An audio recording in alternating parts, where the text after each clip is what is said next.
শ্বশুর বাড়ির দাবি পূরণ না হওয়ার ফলে খুন করা হলো গৃহবধূকে।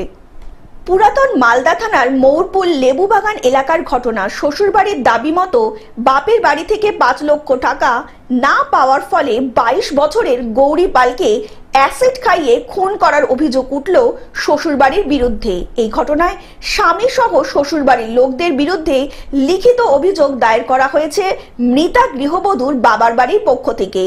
মৃতা গৃহবধূর বাবার বাড়ির অভিযোগ, বিয়ের সময় 1 লক্ষাধিক টাকা পণ হিসাবে দেওয়া হয়, কিন্তু তারপরেও প্রতিনিয়ত টাকার জন্য চাপ দেওয়া হতো ওই গৃহবধূকে। এমনকি ওই গৃহবধূ 7 মাসের অন্তঃসত্ত্বা থাকাকালীন মারধর করে বাড়ি থেকে তাড়িয়ে দেওয়া হয়। ওনাদের বাড়িতে ওই টাকা পয়সার লেনদেন নিয়ে খুব চাহিদা ছিল ছেলেপক্ষ, ছেলের মা, ছেলের মামা ওনারা ধরে মারধর করতো।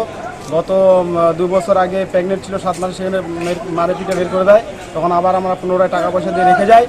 তারপরে এই অবধি অল্প 2-4 দিন ভালো ছিল, তারপরে আবার পুনরায় গতকালকে রাত্রে জানতে পারি আমার ভাগ্নি মারা যায়, অ্যাসিড এবং মেডিসিন খাইয়ে মারা যায়। সদর হসপিটালে আসি দেখতে পাই মারা যায়। পরে গৃহবধূর বাড়ি থেকে 1 লক্ষ টাকা পণ দেওয়া হলে স্বামী প্রশান্ত পাল ঘরে ফিরিয়ে নিয়ে আসেন তার স্ত্রীকে। এর মধ্যেই আবারও 5 লক্ষ টাকা পণ দাবি করে প্রশান্ত পাল। অভিযোগ করেছেন মৃতার পরিবার। টাকা পয়সা 5 লক্ষ টাকা চাপ দেয়, তারপরে এবং দেওয়ার পরে সে নিয়ে চাপের ফলে বাপ মাকে জানায়। জানানোর পর তখন ওর শারীরিক বহুত অত্যাচার চালায়। চালানোর পর সে মেডিসিন খোয়া তাকে মারা হয়, অ্যাসিড খোয়া তাকে মারা হয়। মালদা থেকে অভিষেক দাসের রিপোর্ট, গ্লোব নিউজ। এখন থেকে গ্লোব টিভি দেখুন আপনার স্মার্টফোনেও।